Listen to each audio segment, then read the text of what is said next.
मेरे प्यारे भक्तों, नवरात्रि की आपको हार्दिक शुभकामनाएं। Please like and subscribe my channel and share with your young ones, elder ones, जो भी छोटे हैं, बुजुर्ग हैं, जो पढ़ नहीं सकते, जो वो सुन सकते हैं इस वीडियो के माध्यम से। ये दुर्गा सप्तशती का पाठ है और इससे हमें बहुत ही स्ट्रेंथ मिलती है, हमें बहुत एक ताकत मिलती है माँ दुर्गा की आराधना करने से, उनके शब्दों को सुनने से। Please like and subscribe my channel. समान जिनकी मनोहर कांति है, जो तीनों लोगों की आधारभूता और शुंभ आदि दैत्यों का नाश करने वाली हैं, तथा गौरी के शरीर से जिनका प्रकाट्य हुआ है, उन महासरस्वती देवी का मैं निरंतर भजन करता हूँ।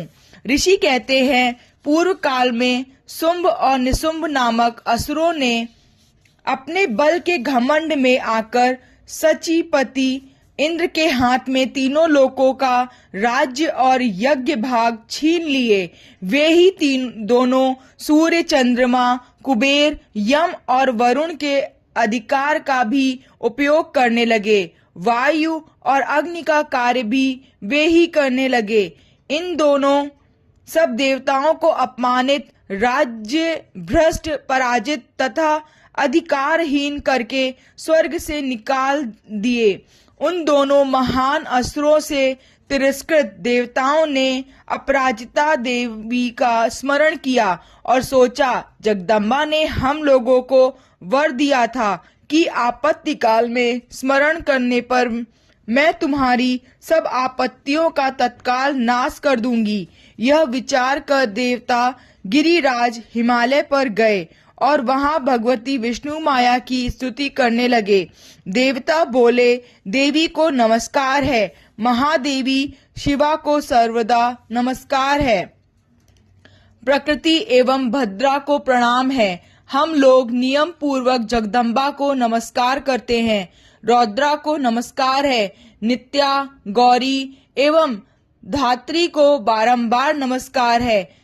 ज्योतिषनामयी, चंद्र रूपिणी एवं सुख स्वरूपा देवी को सतत प्रणाम है।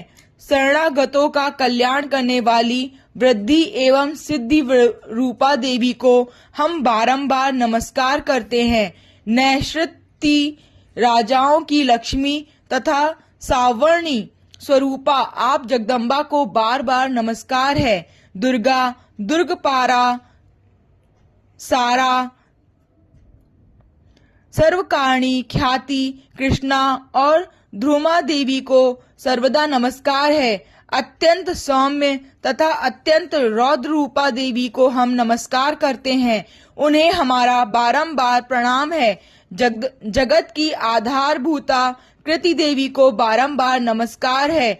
जो देवी सब प्राणियों में विष्णु माया के नाम से कही जाती हैं, उनको नमस्कार, उनको नमस्कार, उनको बारंबार नमस्कार है।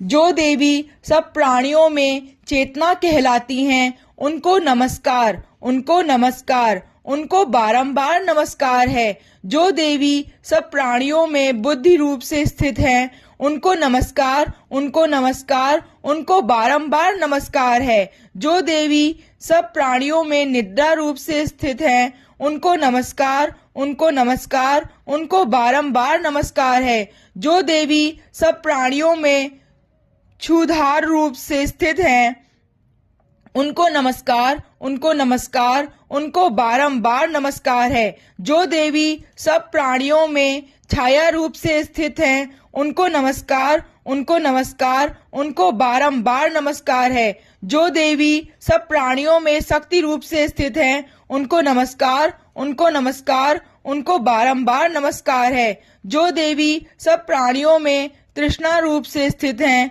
उनको नमस्कार, उनको नमस्कार, उनको बारंबार नमस्कार है। जो देवी सब प्राणियों में शांति रूप से स्थित हैं, उनको नमस्कार, उनको नमस्कार, उनको बारंबार नमस्कार है। जो देवी सब प्राणियों में जाति रूप से स्थित हैं, उनको नमस्कार, उनको नमस्कार, उनको बारंबार नमस्कार है। जो देवी सब प्राणियों में लज्जा रूप से स्थित हैं, उनको नमस्कार, उनको नमस्कार, उनको बारंबार नमस्कार है। जो देवी सब प्राणियों में शांति रूप से स्थित हैं, उनको नमस्कार, उनको नमस्कार, उनको बारंबार नमस्कार है। जो देवी सब प्राणियों में श्रद्धा रूप से स्थित हैं, उनको नमस्कार, उनको नमस्कार, उनको बारंबार नमस्कार है। जो देवी सब प्राणियों में कांति रूप से स्थित हैं, उनको नमस्कार, उनको नमस्कार, उनको बारंबार नमस्कार है। जो देवी सब प्राणियों में लक्ष्मी रूप से स्थित हैं, उनको नमस्कार,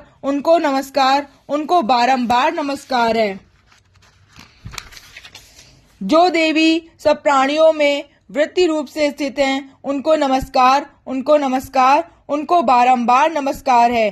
जो देवी सब प्राणियों में स्मृति रूप से स्थित हैं, उनको नमस्कार, उनको नमस्कार, उनको बारंबार नमस्कार है।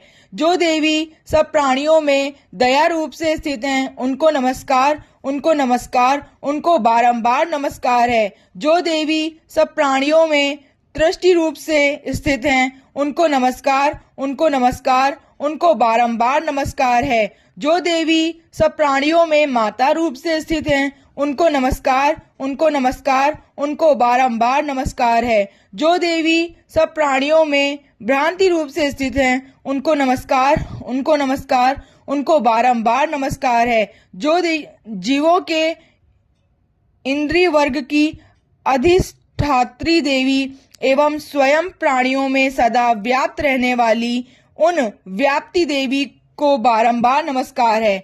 जो देवी चैतन्य रूप से इस संपूर्ण जगत को व्याप्त करके स्थित हैं, उनको नमस्कार, उनको नमस्कार, उनको बारंबार नमस्कार है।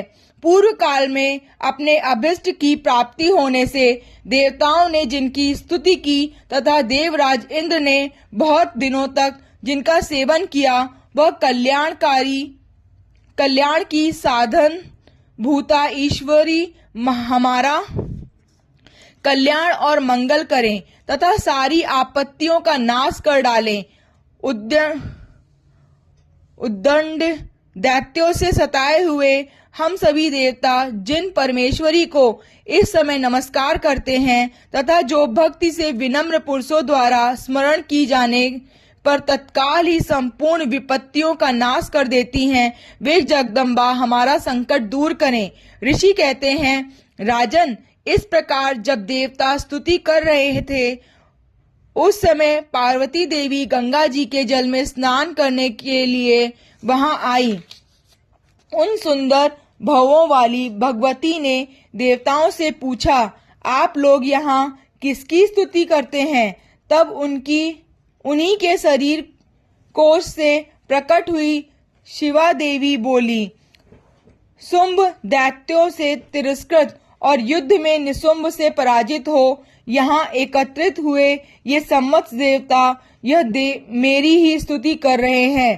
पार्वती जी के शरीर कोश से अंबिका का प्रादुर्भाव हुआ था, इसलिए वे सम्मत श्लोकों में कौशिकी कही जाती हैं। कौशिकी के प्रकट होने पर पार्वती देवी शरीर काले रंग का हो गया, अतः वे हिमालय पर रहने वाली कालिका देवी के नाम से विख्यात हुई। तदंतर शुंभ निशुंभ के भृत्य चंड मुंड वहां आए और उन्होंने परम मनोहर रूप धारण करने वाली अंबिका देवी को देखा। फिर वे शुंभ के पास जाकर बोले, महाराज, एक अत्यंत मनोहर स्त्री है जो अपनी दिव्य कांति से हिमालय को प्रकाशित कर रही है। वैसा उत्तम रूप कहीं किसी ने भी नहीं देखा होगा।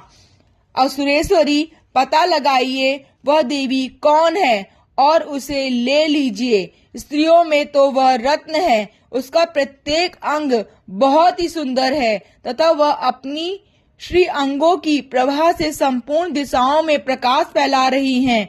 दैत्यराज, अभी वह हिमालय पर भी मौजूद हैं, आप उसे देख सकते हैं। प्रभु, तीनों लोकों में मणि, हाथी और घोड़े आदि जितने भी रत्न हैं, वे सब इस समय आपके घर में शोभा पाते। हाथियों में रत्नभूत ऐरावत, यह पारिजात का वृक्ष और यह उच्चैश्रव घोड़ा, यह सब अपने इंद्र से ले लिया है। हंसों से जुता हुआ यह विमान भी आपके आंगन में शोभा पाता है।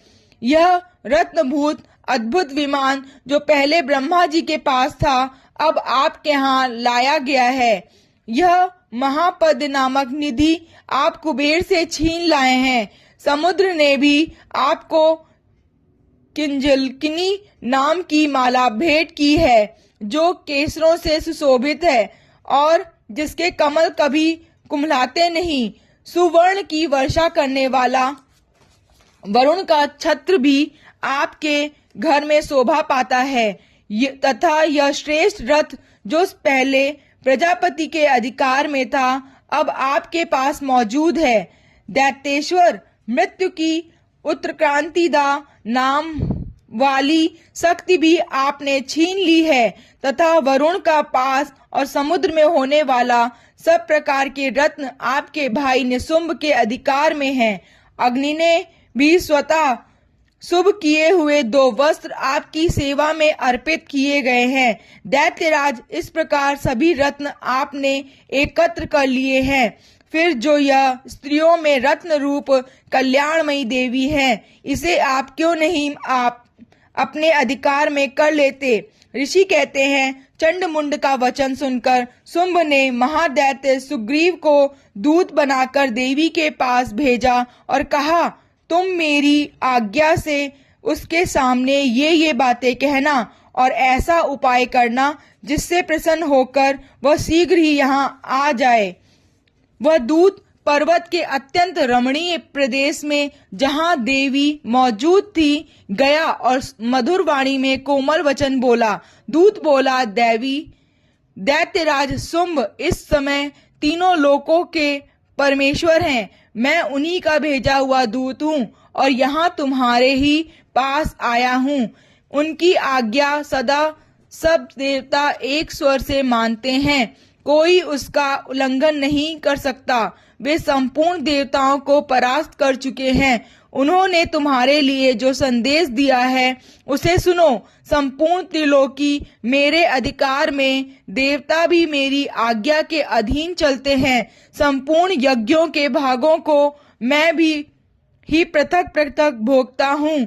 तीनों लोकों में जितने श्रेष्ठ रत्न हैं वे सब मेरे अधिकार में हैं। देवराज इंद्र का वाहन ऐरावत जो हाथियों में रत्न के समान है, मैंने छीन लिया है। क्षीर सागर का मंथन करने से जो अश्वरत्न उच्चैश्रव प्रकट हुआ था, उसे देवताओं ने मेरे पैरों पर पड़कर समर्पित किया है। सुंदरी, उनके सिवा और भी जितने रत्नभूत पदार्थ देवताओं, गंधर्वों और नागों के पास थे, वे सब मेरे ही पास आ गए हैं। देवी, हम लोग तुम्हें संसार की स्त्रियों में रत्न मानते हैं, अतः तुम हमारे पास आ जाओ, क्योंकि रत्नों का उपभोग करने वाले चंचल कटाक्ष वाली सुंदरी, तुम मेरी या मेरे भाई महापराक्रमी निशुंभ की सेवा में आ जाओ, क्योंकि तुम रत्न स्वरूपा हो। मेरा वरण करने में तुम्हें तुलना रहित महान ऐश्वर्य की प्राप्ति होगी। अपनी बुद्धि से यह विचार कर तुम मेरी पत्नी बन जाओ। ऋषि कहते हैं, दूत के यों कहने पर कल्याणमयी भगवती दुर्गा देवी जो इस जगत को धारण करती हैं, मन ही मन गंभीर भाव से मुस्कराई और इस प्रकार बोली। देवी ने कहा, दूत, तुमने सत्य कहा है, इतने तनिक भी मिथ्या नहीं है, इसमें तनिक भी मिथ्या नहीं है। शुंभ तीनों लोकों का स्वामी है और निशुंभ भी उसी के स्थान पराक्रमी है, किंतु इस विषय में मैंने जो प्रतिज्ञा कर ली है उसे मिथ्या कैसे करूं।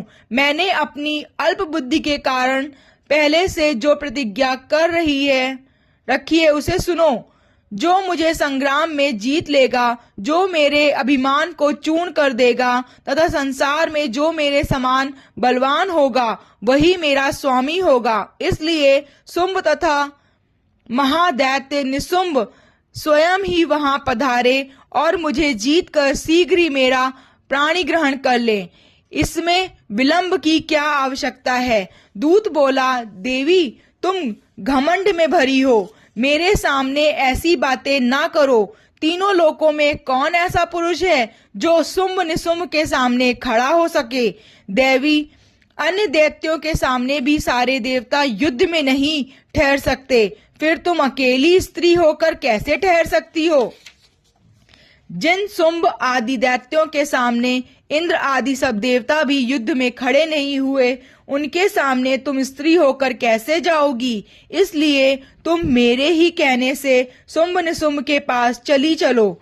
ऐसा करने से तुम्हारी गौरव की रक्षा होगी, अन्यथा जब वे केस पकड़कर घसीटेंगे तब तुम्हें अपनी प्रतिष्ठा खोकर जाना पड़ेगा। देवी ने कहा, तुम्हारा कहना ठीक है, शुंभ बलवान है और निशुंभ भी बड़े पराक्रमी हैं, किंतु क्या करूं? मैंने पहले बिना सोचे समझे प्रतिज्ञा कर ली है, अतः अब तुम जाओ। मैंने तुमसे जो कुछ कहा है वह सब दैत्यराज से आदर पूर्वक कहना, फिर वे जो उचित जान पड़े करें। इस प्रकार श्री मार्कंडेय पुराण में सावर्णिक मनवंतर की कथा के अंतर्गत देवी महात्म्य में देवी दूत संवाद नामक 5वां अध्याय पूरा हुआ। मुझसे कुछ त्रुटियां हुई हों तो मुझे क्षमा करिएगा।